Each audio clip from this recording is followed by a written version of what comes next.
Listen to the register. It tolls for thee.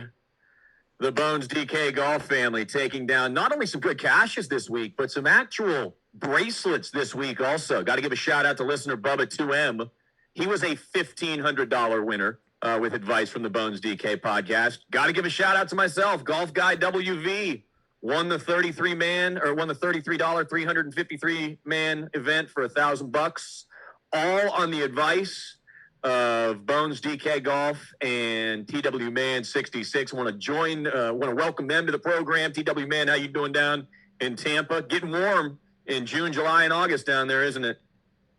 It's so humid right now that just living, my windows fog up. My screen door is like fogged up. I'm drawing, smiley faces in it and middle fingers. But pretty good, man. Close call this past week, but lot of good success. I want to shout out to Jeremy G out in Phoenix too. Took down his personal league with Harris English and Louis Oosthuizen. So Bones DK Golf. The heater continues. We wanted to treat the U.S. Open like a major championship in terms of DK Golf, and we certainly did. Only one real miss in the analysis, which was Higo, however you want to say it, in this week's lineup. But otherwise, we were red hot on Oosthuizen. We were red hot on English, which may have been the call of the week. We had some guys, too, that we didn't include in the lineup, like Streelman, who we were real high on and had a real nice finish. So, again, even though it amounted to some small cashes for you guys this week, not the big bracelet you guys wanted, still got to be feeling good about this past week's U.S. Open. Yeah, feeling great, man. I want to ride the momentum. I can't complain after a big cash, but like Wildman said, we are pretty much one call off from taking down the $1 million, and it stings a little bit, but we just want to continue to ride the heater. It makes me feel really good seeing our listeners starting to win. I wanted to give out a shout out to Ryan Morey. He hits me up all the time, just a random guy that follows us. He won the 11-man contest for $750, another benefit of the low-man contest, and then he entered the same lineup in different contests in case he hit the nuts. So love that idea. $750. Congrats to him. And yeah, man, we still cash. We got a nice little bankroll. And Edge, congrats on the bracelet, man. Back to back for Bones DK family. Let's continue the heater. Yeah, you mentioned something there too. And one thing about the success I was able to have this week, I think I really early in the week reserved some lineups or reserved some entries in the contests that I like. I like those single entry contests. I like those contests that have a couple hundred guys in them, maybe even around 1,000, hovering around there. And I'm playing for those $10,000 cashes, those $5,000 cashes, those $1,000 cashes, instead of playing for the 75 grand and the 100 grand and the 150 grand. I think that's really important for not only, beginner DFS players, but certain veteran players as well. That's something you guys are always looking at is contest structure. And Wildman, it's so important to get into not only a good staked tournament, a good entry fee where you can actually win some real money, but also a good tournament field where you have the best chance, if you will, of winning the contest. Yeah, no doubt. I mean, we talk about it all the time. We analyze that stuff, what DK posts. That millionaire maker that we were playing in, the $4,400 entry, was actually a pretty bad contest because there was a $900,000 drop from first to second. So, we feel bad that we made a slight mistake there at the 7,200 mark. But, I mean, finishing second in that contest, nobody's complaining about 100K, but, man, that would hurt too. So, you want to look at those things and make sure that you're not just fighting for that miracle carrot out there, and you're actually looking at contests that can pay you off and help you build up a bankroll as you go. Because if you're playing this just for the one hitter, you can stick to those small contests with 26,000 people and probably play it for the rest of your life and lose $1,000. If you're looking to do this to build up a bankroll and keep pressing like a blackjack table, if you will, then yeah, be selective with your contests. Go single entry or three maxes, and try to have a lineup that you're proud of, where you have 6 guys who you think can contend. Yeah, and to that point, if you're playing a $10 tournament, a 2.5x, on your rate of return is $25. If you're playing $100 2.5x, it's $250 on your rate of return. So it exponentially grows as you go. Again, Bones DK had a couple near misses, but if I'm playing in a much larger contest, if I'm playing in one of those contests for a jackpot where there's 14,000 people in it, those 2 ROM birdies at the end are going to sink me because I don't have a piece of ROM right there. I only have Ustays. So again,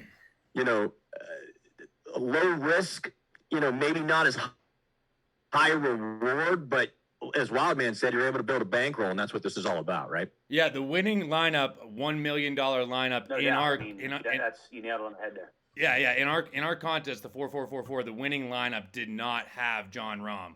So there you go.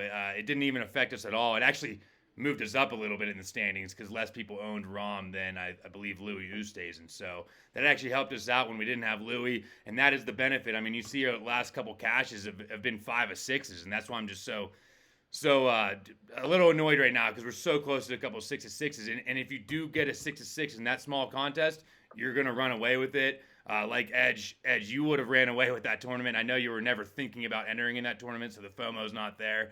But honestly, you would have won by like 35 points with that lineup. So, again, if you're not entering multi lineups, like 50 lineups, then do single entries. Do 3 max, because that's all we're doing. We're believing in our guys, and I only do 2 to 3 lineups. If you want to do 50, 60 lineups, go ahead and enter the 20 max. But I recommend single entries because it gives you way more opportunity to win $1,000 than in that $20 million, $250K to first.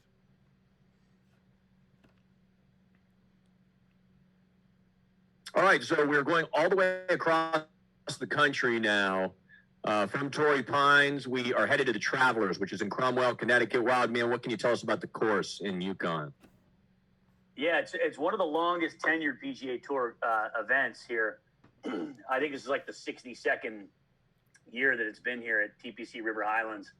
But it's a short course, one of the shortest on the PGA Tour, par 70, with only 2 par 5s. So it's a relatively easy course. You're getting winners in like 16, 20 under par. So we're going to be targeting guys that can make birdies and sort of play that wedge game.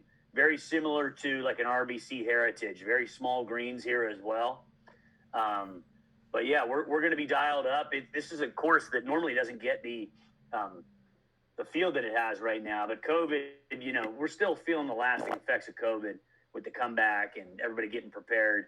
So you're going to see a lot of guys over here stateside at this event for probably the last time until the Open in a couple of weeks over in Europe. So. Yeah, easy course, par 70. We're looking at birdie makers. We're looking at guys that can go sub 70 out here. Not a lot of eagles, but this is also where Furyk shot the PGA Tour record 58 a couple years ago.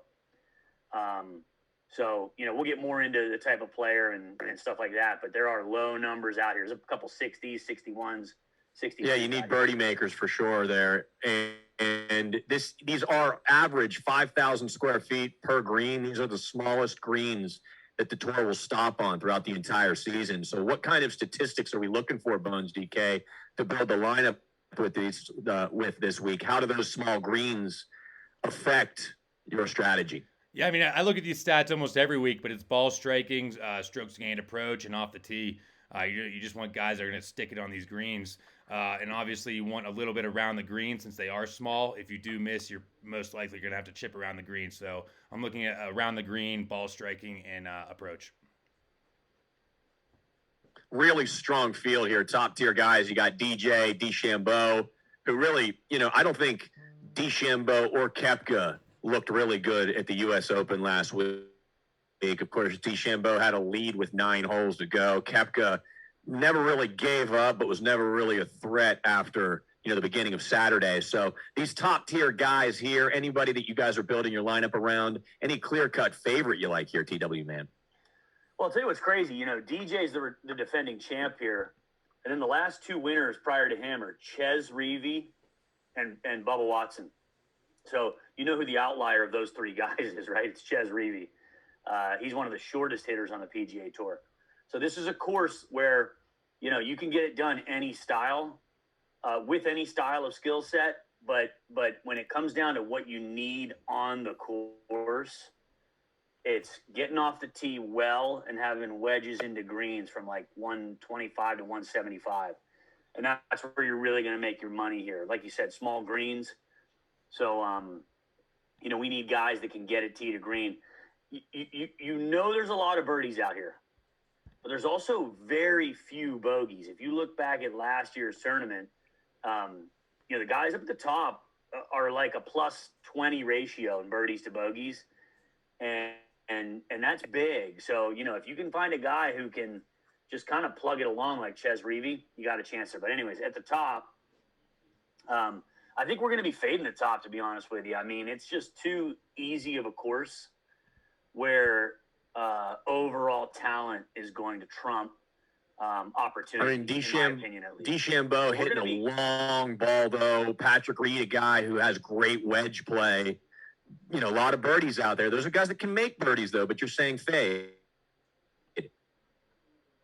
Yeah, I mean, I'm looking for a guy that can post 20 under. I think DJ can post 20 under any week. I don't necessarily say the same thing about DeChambeau and Reed, or Koepka for that matter, if that makes sense. We want those guys in more challenging situations. You agree with that, Buns DK? Yeah, definitely. I agree with Wildman, but there is one take I want to say on DJ. I was just looking at DJ. I didn't realize he was the defending champ, and I was scrolling down, looking at his form. He has a 48th miscut, 10th, 19th. Doesn't look amazing. Irons are okay. But then you scroll down to the Travelers here when he won, and it's almost identical. You have a 10th, 48th, miscut, 17th. And then you get the first place out of DJ there. Look at his irons. He missed there twice right before the win. He gained a little bit before the win, and then he goes to 6. You scroll up, it's right there. So, man, I thought I was going to completely fade the top and start in the 9K, maybe, or even Patrick Reed at 10K. But DJ, I think, has a serious chance to go back-to-back here. If I'm going to play anybody, it's a lock at DJ. But, you do have to go down there and find those cheap guys if you do play an expensive guy. And like last week when John Rahm won, you didn't even need him. So that's just something to consider. I do like DJ a lot here. Yeah, it's all about getting 6 for 6 through, I think, more so than picking the winner. You jump into that $9,000 tier. This is a really interesting tier. The only guy I think I would feel comfortable playing out of this tier is probably Scheffler at 9,600. But boy, Casey, I know he's playing well, had a nice result at the U.S. Open, but 9,900, that's a lot for Paul Casey. 9,400 is insane for Streelman. Wolf at 9,300 is a feel-good story. You heard about his mental illness, I'm sure, over and over and over again last week. Tony Finau, Abraham Answer, Neiman rounding out the $9,000 plateau. And also just throw in there Bubba Watson at 8,900, who's won here before. And he does seem to be like, a better favorite than most people are giving him credit for right now. So anybody in that tier you're thinking about beginning your lineup around, Wildman? Yeah, I mean, we're going to go right back to value, right? We talked about Oosthuizen and Rahm last week, and lo and behold, they finished first and second, but you saved $3,000 there, and all those lineups at the top, like Rob said, had Oosthuizen and not Rahm. This week, we're looking at a guy like Streelman being 9,400. Great course history here. He's got a win here, one of his 2 PGA Tour wins. He's got a runner-up here. He's got another slew of good finishes here. He's called this course his favorite course on the PGA Tour. But you look down, let's go down like $2,100 into that 72, 73, 7,400 range. You got Stuart Sink, who's won on tour this year already multiple times and has won here and finished second here 2 years ago. So again, $2,100. When we're getting guys like Streelman at 7,000, a tie for 15th is what you're looking for. When you're getting a guy like Streelman at 9,400, a tie for 15th is not going to get it done. So I'm with you, Edge. I'm on Scottie Scheffler again. He's just too good. He's got great results at Pete Dye tracks this year. Good finish at the Waste Management, among others. And a guy that, is on 59 watch at courses like this. much more than a guy like Streelman might be. So we're going to be on Scheffler in this range for me. There's an argument for Casey. And then another guy I would put on the radar is Abraham Answer. I mean, he's got to win something before we really anoint him, which is kind of what we say about a lot of guys. But probably a good spot for him, too, coming off a missed cut. I would venture to guess he's going to be popular this week, but a guy that I like where tee to green matters and those opportunities matter. Still suspect with a putter, though. So it's Scheffler for us here, I think. Yeah, is the price for Scheffler, Bones DK, at what did we say, 98 or 96? Is that a fair price for him? And as we just said, Scottie Scheffler is about ready to break through with a win. He's going to win somewhere this year. He is on the cusp. He's playing great golf. He's finishing in a lot of top tens here. He makes a ton of birdies. As you just said, wow, man, he can fire low numbers. This is a good setup for Scheffler here. Is he worth building your lineup around, though, at 9,800 because he is winless, Bones DK? He's 9,600, and yes, he is worth it. He is 0 for 1 at this course, but he was also 0 for 2 at Torrey Pines heading in last week, and he finished 7th at the U.S. Open. So I'm not too worried about that. He is a new player. He's a young guy. He's starting to round into form. You have 3 top 10s in the last 4 tournaments. I mean, give me Scottie Scheffler all day. The fear of missing out is there for me, obviously, but I'm going to play him this week, definitely. Paul Casey, another guy here. I know he's going to be chalk. A lot of people are looking at him. Why wouldn't he be chalk? He has like 3 top 5s at this course. He loves this course. 1, 2, 3, 4, 5, 6 top 10s in his last 9 tournaments. His approach is there. He's gaining off the tee. He likes bent grass. $9,900 all day over Kevin Streelman, who has like 1 top 10 in his last 20 at 9,400. So I'm gonna have to eat the chalk on Casey this week. I'm sorry. I am looking at Abraham Answer, and I wanted to look at him. He's also supposed to be pretty popular. I think a lot of builds are going to start Casey Answer, just to FYI. But you see he missed the cut here. But before that, he had 3 tops and top 10s in a top 15. Scroll down to the last time he missed the cut. He followed up with an 18th. Missed the cut, followed up with 5th place. I'm not too worried about this guy. He actually was in great form, missed the cut, and followed up with the 5th place there. So I do like Answer as a rebound this week. I was hoping people were going to be off him because he screwed me and Wildman and other people by missing the cut last week. But it doesn't appear people are scared of that. But I do like Abraham Answer. That's good stuff, man. I'm going to double down on what Bones DK did last week. I say Scheffler for the win this week. We'll see what happens. $8,000 tier.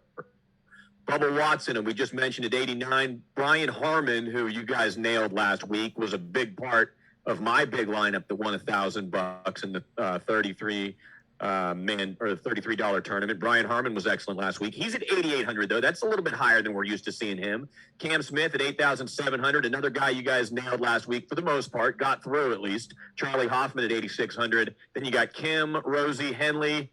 Look out for Harris English at a juicy 8,200. His ownership's going to be through the roof though this week. We also round out the $8,000 tier with Leishman, Scott, and our boy, what do you say, Higo. Wild man.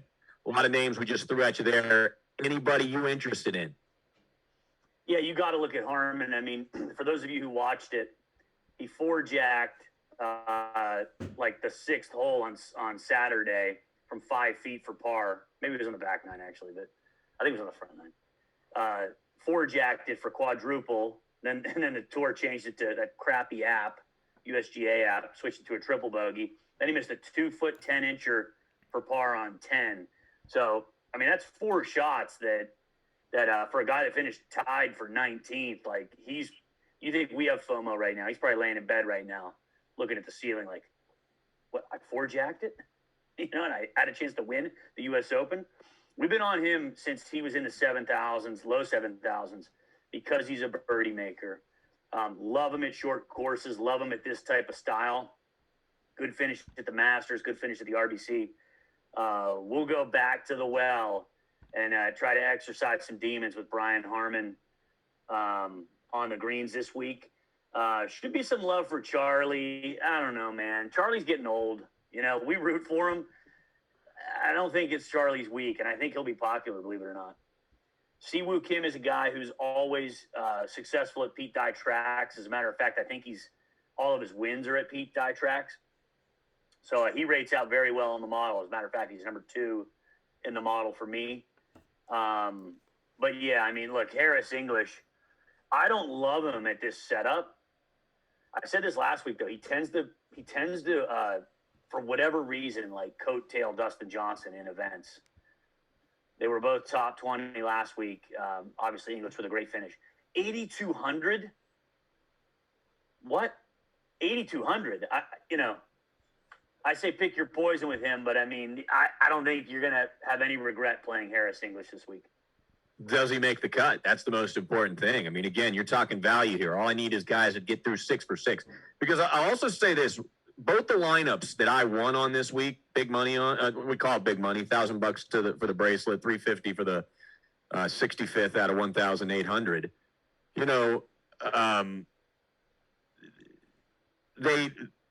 I forgot. I lost my train of thought here. I'm sorry, boys.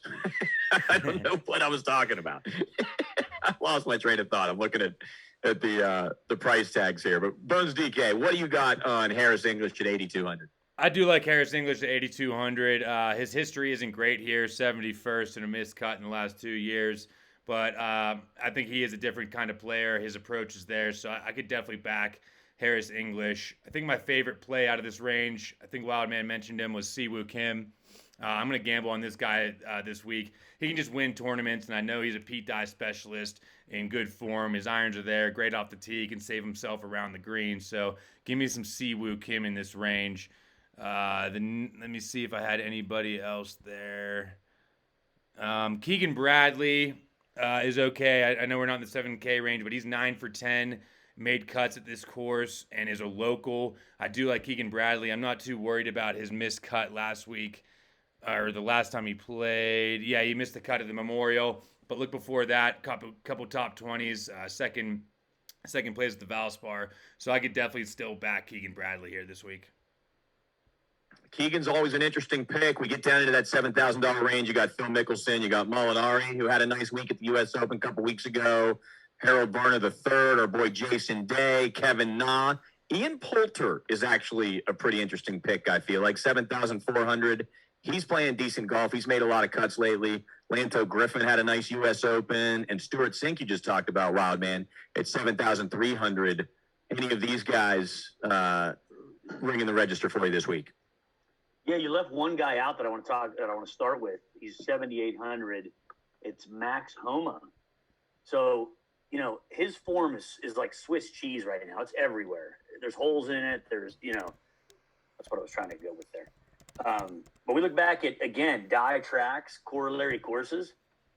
AT&T Pebble Beach Pro-Am, 7th. Workday Championship, where you had to be it's not necessarily a corollary, but you had to be on your game, 22nd. The Valspar, small greens, difficult course, 6th. 2 weeks ago at the Memorial, 6th. This is a guy that I think can pop. And if you're in this range, I expect him to be lower owned than most of the guys around him. So Home is a guy I'd put a serious look into. I'm looking at Cameron Tringali as well. Big time birdie maker. Has contended. He's been chalky, and he's produced for those who have rode him. Again, he's 3rd at the Valspar a few months ago. I'd look at Poulter. What can you say about the guy, man? Just pours in birdies, man. He's like one of those guys. If Poulter, like Friday afternoon, you're just like agonizing over every shot this guy takes. If he makes the weekend and can just let it go, he can pour in some birdies. I love him. And I mentioned Stuart Sink earlier. Fire up the Jets, baby. 2nd, 2-time winner this year. Won at the RBC Heritage, which is a corollary. He's won here before. Runner-up here 2 years ago.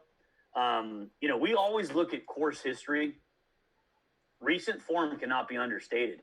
Scottie Sheffield is Exhibit A of that.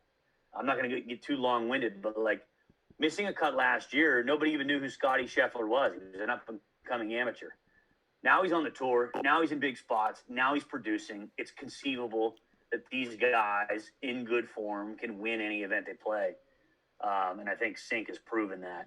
And then I'll let Rob talk about Griot, but I think he's a fair play this week as well. All right, want to get your flyer of the week here in just a few minutes also. But yeah, Bones DK, chime in on that $7,000 tier. Who you liking, who you disliking, who you building your lineup, or who's making it into your lineup, I should say. Yeah, I'm going to skip a lot of the mid-range 7K and drop down to Griot at 7,300. You can see he's not great at putting, gaining .02 on bent, but hey, it's not losing. So I'll take Griot on some bent grass, and then you scroll down and his irons are still there. I just think this is great value with Griot. I think he'd easily be around the Keegan Bradley range at 7,900, 7,800, 7,700, something like that. So getting him at 7,300, I just think that's a great way to save some money. Another guy I wanted to talk about was Taylor Gooch. He's just a birdie maker, man. Look at his recent stats. He has 17 birdies or more and 3 in the last 4. I just think he's a great player. I'm looking for him here on my screen. I thought I had him saved. Here he is.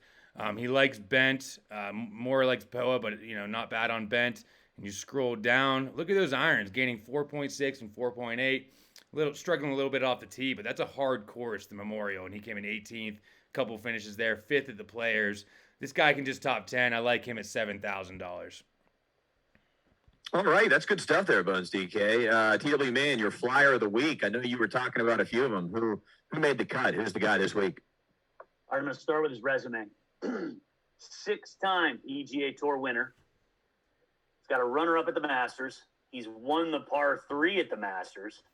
He's a former Olympian.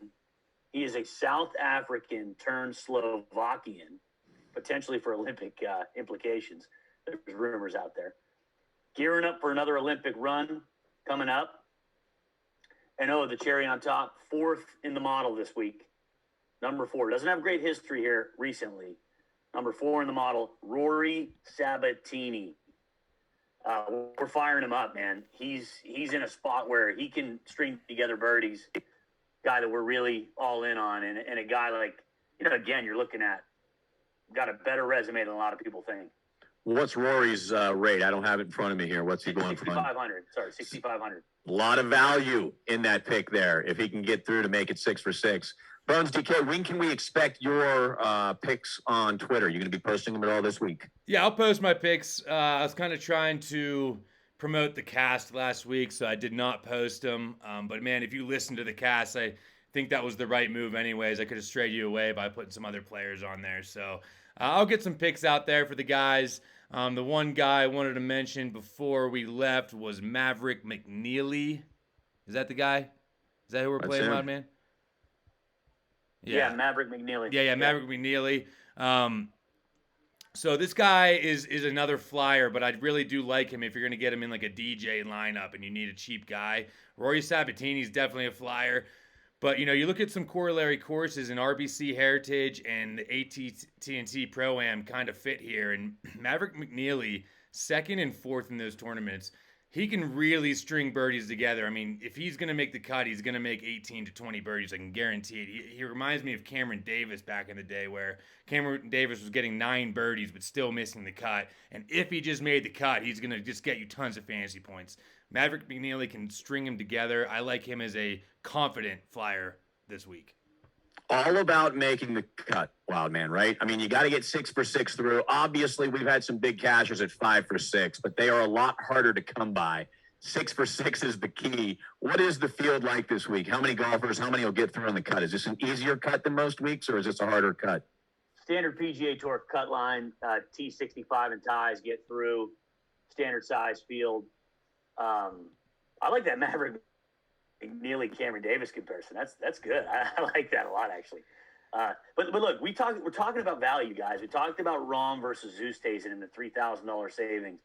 This week we talked about Streelman versus Sink, and you can even throw in Streelman versus Griot there. Like that's if you're gonna make that bet that Streelman beats Griot this week, that's no better than a coin flip, and that's $2,000 in savings there. Your opportunity costs for playing these guys that are high priced versus comparable guys that are lower priced is significant every time you do something like that. So yes, 6 for 6 matters. It's not just about, you've heard the cliche balanced build. It's not just about that. It's about value. The fact that Harris English, coming off a 14th and a 3rd at the U.S. Open, is still like the 19th price golfer is hilarious. I'm not saying he's going to play well, but those are the value spots we're looking for there. Very similar to we keep coming back to Streelman, and he's probably going to play well. Don't get me wrong. But at 9,500, 9,400, T13 is not good enough. You need a guy that's contending on Sunday. So I hope that makes sense. Bones DK, we'll give you the final word on the Travelers Championship. Any final thoughts? Hey, let's win some money again this week, man. We're riding the heater again. I love all the listeners. Thank you so much. First time we ever hit over 100 views on the YouTube channel. Love the support. Love everyone winning. Enter those small contests with little people. High buy-in. Let's win some money again. We're feeling really confident this week. So I love our takes, and good luck to everyone. I really like that idea. Small field, high buy-in. That's how you're going to profit playing DFS. At least that's how we've profited the Bones DK Golf family. TW Man 66, thanks so much for joining us. Bones DK Golf, thank you so much. I am Golf Guy WV. You can follow me on Twitter in my quest to 100. We're at 42.5 right now. Golf Guy WV on Twitter. Thanks so much for listening, and good luck at the Travelers Championship this week.